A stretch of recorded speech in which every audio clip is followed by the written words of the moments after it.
उनको कहा दिया, उनकी बीवी को न दिया। मैं वहीं से बात ये नहीं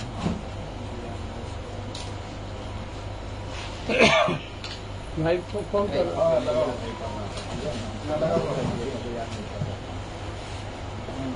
मोनू कहाँ गया है? मोनू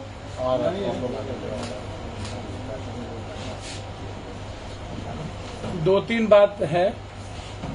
पहला सवाल है कि बीजेपी अमित शाह जी से आज आए हैं जेपी शताब्दी दियरा।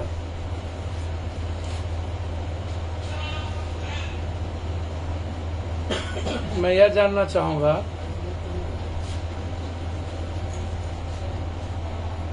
जेपी का जो सेकुलर मुहिम था, समाज को ले चलने वाली जो मुहिम थी,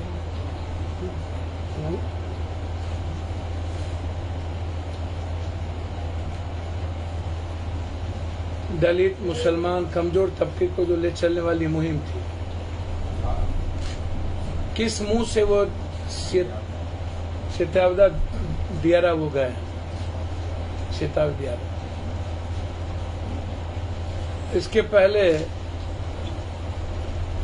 कभी उनको जेपी याद क्यों नहीं आई? और क्या जेपी होते तो आज जिस तरीके से सीमांचल में जाके आप नफरत की आग धधकाते हैं, सीमांचल, कोसी और बंगाल के कुछ इलाके को लेकर आप यूनियन टेरिटरी बनाने की बात सोच रहे हैं, जो लगातार अफवाहों का बाजार गर्म है। आखिर अमित शाह जी कोसी, सीमांचल और बंगाल का कुछ इलाके, आपकी साजिश क्या है? बिहार में यूनियन टेरिटरी को जो आप बनाने का जो रिफॉर्म, आप जो एक गंभीर चर्चा आई है, क्या लगता है कि वहाँ कुपूत लोग पैदा हुए हैं, सपूत नहीं है? लाखों हजारों लोग मरने वाले वहाँ लोग हैं। भूल से भी कल्पना मत कीजिएगा यूनियन टेरिटरी का कोसी, सीमांचल और बंगाल को लेकर के, जो हमेशा सत्ता के, क्योंकि कैसे हम उस इलाके को जहां बीजेपी का वोट नहीं होगा, जहां बीजेपी सत्ता में नहीं आएगी, उस इलाके को कहीं न कहीं साजिश का हिस्सा बना दो। कभी एनआरसी, कभी सीए, कभी कुछ। तो ये जो मामला है, ये मैं बहुत सारा सवाल, गंभीर सवाल। जल्दी आप बुला रहे हैं। दूसरा सवाल मेरा ये है, हो जा रहा है तुम। दूसरा सवाल मेरा सबसे महत्वपूर्ण ये है कि बीजेपी लगातार गाड़ी भेज देगा अपने कैरेक्टर से डिफरेंसेस आप उठा करके आप देख लीजिए। जो बीजेपी का कैरेक्टर सत्ता के लिए, चाहे वो कोई संघी हो, किसी भी तरह का बम विस्फोट करने वाला प्रज्ञा ठाकुर हो, चाहे जिसका भी नाम आया हो, वो हमेशा से इस्तेमाल किए। अब बिहार में जब वो गए हैं तो क्या राजीव प्रताप रूडी जी से पूछेंगे कि कोरोना समय में जो एम्बुलेंस या अन्य घटना वहां की जनता को जो सुविधा छीनी गई, उस पर जवाब मांगेंगे? क्या वो पूछेंगे? लगातार बीजेपी का मूल कैरेक्टर सामने अब आ रहा है, सिर्फ उन्माद का ही नहीं, सत्ता के लिए एन केन प्रकारन गाली देना लगातार,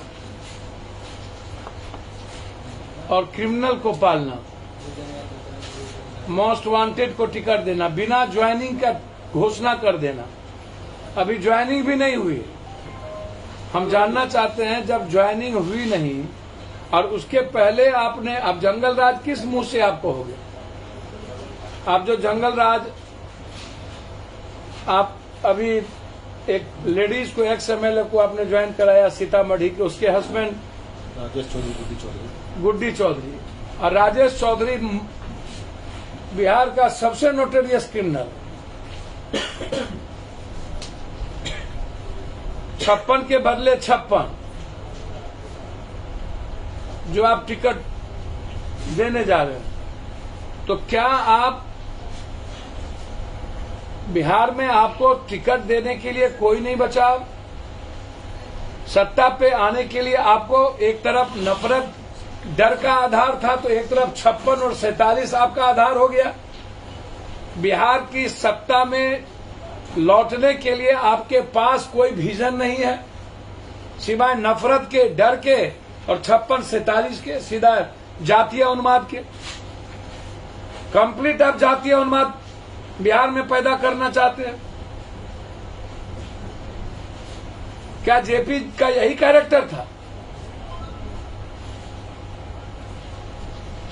ये जो अपराधी माफिया दलालों के बदौलत ये जो घटना घटी, बगल में दियारा में जो 27 आदमी, 25 आदमी मारे गए, 2700 एकड़ का प्लॉट है बालू का, लगभग 2700 एकड़। सब ये जो आप यदि देखेंगे, हल्दी छपरा मनेर सुअर मोरवा मनेर का जो दियारा है, जिसका पूरी भूमि 2700 एकड़ है, 2700, सभी बालू छपरा होकर के जाते हैं।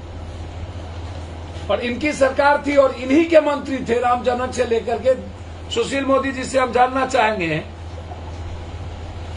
कि ये जो सिपाही राय, फौजी या शत्रुघ्न राय, जिसमें सभी जाति के लोग सम्मिलित हैं, यादव, राजपूत, भूमियार, सभी जाति के लोग दोनों गैंग में, अब तो 3-4 गैंग हो गई, जिसके पास जितना बड़ा हथियार उतना बड़ा उसका पट्टा इलाका। हम जानना चाहते हैं 4000-6000 करोड़ का राजस्व से 1200-1300 करोड़ के राजस्व पर कैसे आ गया बालू? और सही व्यापारी क्यों बिहार से बालू का भाग रहा है, जो टैक्स दे रहा था? टोटल सही व्यापारी जा रहे हैं और सरकार की टैक्स चोरी करने वाला बालू माफिया, जो कंप्लीट रूप से, मैं ये बात पूछना चाहूंगा अमित शाह जी से कि कौन कौन लोग इन्वॉल्व हैं, ये पैसा कहां कहां जाता है? खनन विभाग हमेशा बीजेपी के पास रहा, हमेशा।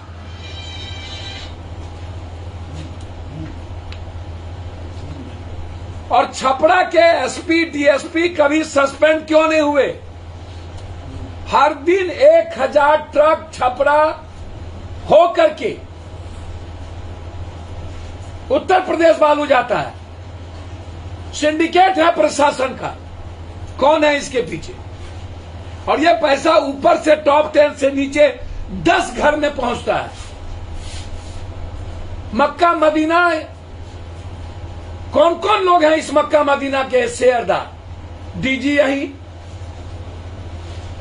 सारे पदाधिकारी यहीं, सीएम यहीं, डिप्टी सीएम यहीं, विपक्ष का नेता यहीं, पूर्व का डिप्टी सीएम यहीं।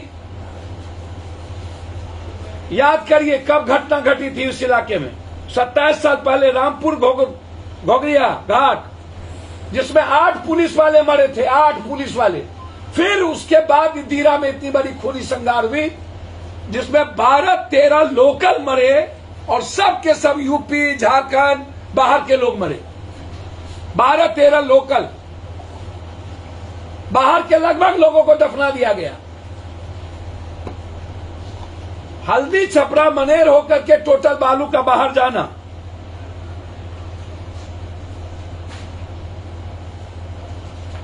खुलेआम छपरा के ये जो 2 बालू वर्चस्व में सरकारी पार्टी, करोड़ों का टैक्स की चोरी।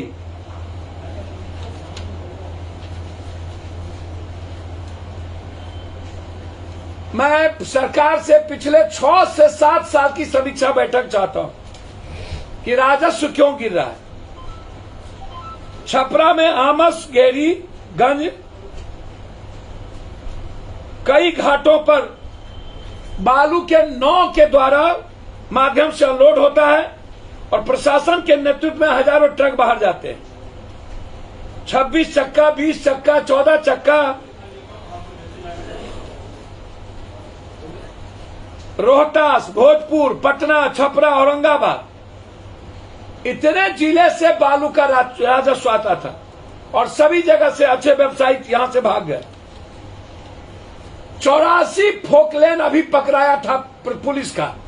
4 फोकलेन पर ही कार्रवाई क्यों हुआ और फोकलेन पैसा लेके क्यों छोड़ दिए गए? अभी 15 दिन पहले जो हुआ था, मात्र 4 फोकलेन पर एफआईआर हुआ, पूरा मोटा पैसा लिया गया। तो जवाब देंगे होम मिनिस्टर कि बीजेपी में ही सब कुछ था आपका। कोरोना में एम्बुलेंस वहीं दारू और बालू ढोया जाता था आपके एम्बुलेंस से। एक तरफ आप सीमांचल में, दूसरी तरफ आप ये बालू माफिया के पैसे का जगह का मक्का मदीना कहां कहां है। विपक्ष और सत्ता पक्ष में कौन लोग हैं कि इन लोगों को प्रोटेक्ट कर रहा है? मैं नीतीश जी से आग्रह करूंगा कि सबकी संपत्ति की जांच हो। सरकार को कम टैक्स और 3 गुना माफियाओं को टैक्स जा रहा हो, चोरी जा रहा हो, काहे? अपराधियों के घर में पैसा ज्यादा जा रहा हो, क्यों?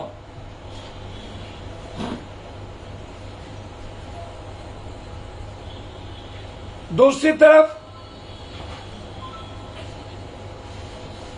हम आग्रह करना चाहेंगे अमित शाह जी से कि प्रशांत किशोर जी और अरविंद केजरीवाल जी आपकी बी टीम है, ये तो अब साबित हो गई ना। अरविंद केजरीवाल जी नीतीश कुमार जी के रूम के बगल में रहते थे। अरविंद केजरीवाल जी, प्रशांत किशोर जी, और पहली बार कुर्ता पहनाने का काम वो टी शर्ट में रहते थे। नीतीश कुमार जी ने उनसे कहा कि अब आपको टी शर्ट अच्छा नहीं लगता, आप कुर्ता पैजामा, पहली बार कुर्ता पहनाने का काम नीतीश जी ने किया। प्रशांत किशोर जी की अति महत्वाकांक्षा नरेंद्र मोदी के बगल में रहना चाहते थे, यहां नीतीश कुमार के बगल में रहे, पिता उन्होंने कहा। तो प्रशांत किशोर जी 30 करोड़ के एडवर्टाइजमेंट का आपका बजट। अरे भैया, राहुल गांधी जी से कांग्रेस से पहले पदयात्रा सीख लेते 3 महीना रह के। ये पदयात्रा होती क्या है? बिना संघर्ष मेहनत के, अब बिना, पहले तो नीतीश कुमार जी और इन लोगों से मैं आग्रह करूंगा कि ये जो कोई आईएएस आईपीएस नौकर साहब पर, कॉरपोरेट पर समाज की जिम्मेदारी और भूमिका देने की बात ये लोग कर देते हैं, जिसका नतीजा है प्रशांत किशोर और अरविंद केजरीवाल टाइप के लोग। अरविंद केजरीवाल जी ने अभी हिंदू महासभा में एक दलित मिनिस्टर ने जब सवाल उठाया दलितों के अस्तित्व पर, तो उससे रिजाइन ले लिया। तो जो बात कही जा रही थी कि अरविंद केजरीवाल आरएसएस और बीजेपी की भी टीम है, वो मील का पत्थर साबित हो गया। उनके तरीके कंप्लीट बीजेपी और आरएसएस के तर्ज पर है। और दूसरी तरफ प्रशांत किशोर जी, आप पिता भी कहते हो और तुम तराक पर उतर गए। तुम बैठे हो, तुम चुपचाप रो रहे थे, 14 में हम आ गए। प्रशांत किशोर जी, क्या ये भाषा आपको शोभा दिया कि अपने जिसको पिता का उसी को तुम तराक पर आ गए? और आपको जब कहीं आदमी नहीं मिली, आप जितना पेड तनख्वाह रखे हुए हैं, आप पेड वह भी आपके साथ नहीं मिला। आप जो लंबा चौड़ा आईना दिखाते हैं और बीजेपी के बारे में एक बार भी प्रशांत किशोर जी आप बात नहीं करते हैं। नीतीश कुमार और तेजस्वी का 8 क्लास 9 क्लास, तो उमा भारती जी कई क्लास, जोगी जी कई क्लास थे। नरेंद्र मोदी जी क्या क्लास है? हमको क्लास बता दीजिए ना। जोगी जी का क्लास क्या है? उमा भारती जी का क्लास क्या है? और क्या संविधान में, ठीक बात है पढ़े लिखे लोगों की जरूरत है, मैं स्वीकार करता हूं कि अच्छे पढ़े लिखे लोगों की जरूरत है, लेकिन आप लगातार जदयू और राजद के अलावा आपके हमले में कोई है, जबकि सरकार जदयू और बीजेपी की थी। क्या सर, आप हमको जरा बता दीजिए। आप एक बार बीजेपी पर नहीं बोलते हैं, तो क्या आप यहां पर जो काम कर रहे हैं बीजेपी की टीम के लिए कर रहे हैं? और आप कह रहे हैं कि हमको कह रहे थे कांग्रेस में आ जाने के लिए, तो कांग्रेस की बात तो कब हो रही थी? कांग्रेस से आपकी बात नहीं बनी। आप ऑल इन ऑल बनना चाहते थे कांग्रेस में, राहुल गांधी जी के नीचे। अरे भाई 2024-25 में आप आराम से काम करिए, आप आजमा लीजिएगा कि आपकी क्या हैसियत है, किसकी क्या हैसियत है। 20-25 साल भी कहीं नदारत कहीं मिलता नहीं इस व्यक्ति को। एक बार भी आरक्षण पर नहीं बोले। ये जो अत्यंत पिछड़ों के आरक्षण पर लगातार हमला आज से नहीं हो रही है। क्या राह है प्रशांत किशोर और अरविंद केजरीवाल के 27% आरक्षण को लेकर के? हम ये जानना चाहते हैं। कभी क्रिमिनल के बहाने, कभी प्रमोशन के बहाने, कभी किसी के बहाने ऊंची जात के लोगों को, यदि आप गरीब लोगों को 10% नहीं 15% आरक्षण दीजिए, लेकिन अत्यंत पिछड़े और पिछड़ों को 85 करिए। इस पर कोई चर्चा क्यों नहीं करती ये दोनों? और अभी जो चुनाव में अत्यंत पिछड़ों की राजनीतिक अस्तित्व पर हमला हुआ है, क्या उस पर चुप रहने की जरूरत है? अमित शाह जी क्या बोलेंगे? आज हम अमित शाह जी को चैलेंज करते हैं। वो बोले कि एक भी अपराधी को टिकट नहीं देंगे। वो बोले कि अत्यंत पिछड़े के साथ गलत हुआ। वो बोले कि एम्बुलेंस की घटना गलत थी, जांच कराई। वो पूरे एनडीए के गवर्नमेंट के खनन विभाग के मंत्री का सुशील मोदी से लेकर राम जन्म तक कितने पैसे इन लोगों के घर गए। और दियारा छपरा में आज तक कोई डीएसपी इंस्पेक्टर एसपी सस्पेंड क्यों नहीं हुआ? कार्रवाई क्यों नहीं हुई? सब जगह कार्रवाई होती है, छपरा क्यों नहीं कार्रवाई होती है? क्योंकि छपरा के द्वारा ही डेली 5 करोड़ रुपया प्रशासन को डेली जाता है। डेली 5 करोड़।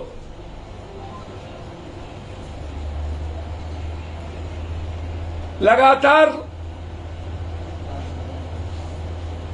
घटना, मर्डर और घटना, बेगूसराय में कल भी फौजी और आज सुबह एक घटना घटी। हम इस बात को लेकर के बड़ा सशंकित हैं। सरकार को अस्थिर करने में लगातार बीजेपी का बैकबोन अपराधी घटना का अंजाम बड़े बुरे तरीके से दे रहा है, और सरकार को गंभीर होना पड़ेगा और अपराधियों को मिटाने के लिए तय करने पड़ेंगे।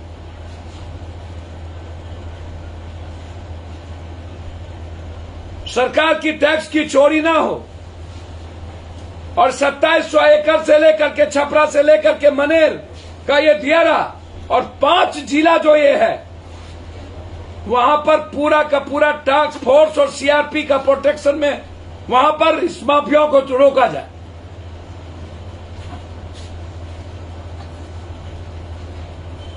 और ये बात बिल्कुल क्लियर है कि इस कंट्री में बीजेपी के पास कोई मुद्दे नहीं है। एन केन सत्ता चाहती है, चाहे वो 47 हो, 56 हो, 74 हो, उसके माध्यम से चाहे जिसका माध्यम हो। बहुत बहुत धन्यवाद।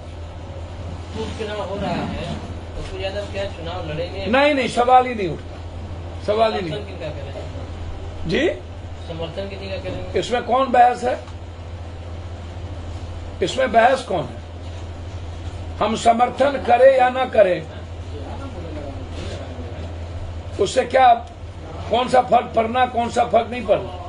वोट बैंक है भैया मैं बहुत क्लियर हूं कि ना हमसे कोई समर्थन मांग रहा है, ना हमको। मैंने पहले कह दिया कि कंट्री को बचाने के लिए जहां बीजेपी के कैंडिडेट है उसको हराना चाहिए। बहुत क्लियर है, उसमें समर्थन की या न समर्थन की क्या जरूरत है। मेरी आइडियोलॉजी और आइडेंटिटी बिल्कुल क्लियर है। मैं किसी भी परिस्थिति में यह नहीं चाहूंगा कि बीजेपी के कैंडिडेट जीते। जो लोग गोपालगंज में बी टीम बन करके उतर रहे हैं, सी टीम बन करके, उनको जवाब जनता देगी।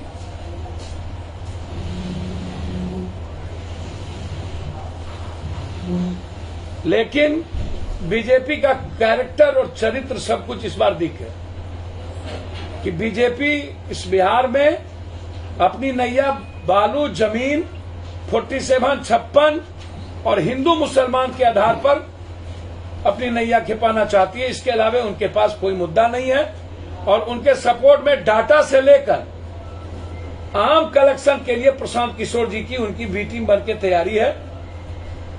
जैसे देश भर में बीजेपी ने जहां भी यूनियन टेरिटरी टाइप की स्टेट है वहां पर अरविंद केजरीवाल को कांग्रेस के आधार को कमजोर करने के लिए सामने लाया, उसी तरह बीजेपी ने प्रशांत किशोर जी को बिहार में डाटा से लेकर के कंफ्यूजन पैदा करने के लिए प्रशांत किशोर जी को लाया है। और ये साबित हो गई कि पिता को तुम तराक, अब बीजेपी आरएसएस के बारे में एक लाइन नहीं और पदयात्रा का कोई मतलब नहीं, सुपर डुपर फ्लॉप, 10-12 आदमी उनके पेट भी उनके साथ नहीं चल रहे हो। ज्ञान लेना चाहिए था राहुल गांधी जी से और कांग्रेस से, ले लेते तो समझ में आ जाता। और अमित शाह जी की जो बिहार बांटने की तैयारी, सत्ता को लेके कोशिश सीमांचल और बंगाल को लेके अलग है। जब तक पप्पू यादव जैसे लोग जिंदा हैं इस जन्म में वो आधार नहीं बनने देंगे। कोशिश सीमांचल का अस्तित्व बिहार राज्य से रहेगा। उसके लिए जितनी केंद्र सरकार को खून बहाने की जरूरत हो बहा लेना, मरने को तैयार है। यह सवाल खड़ा नहीं होगा क्योंकि लगातार यह शंका कोशिश सीमांचल में बन गई है। भैया सर एक सवाल है सर मेरा। कांग्रेस के जो प्रेसिडेंशियल कैंडिडेट है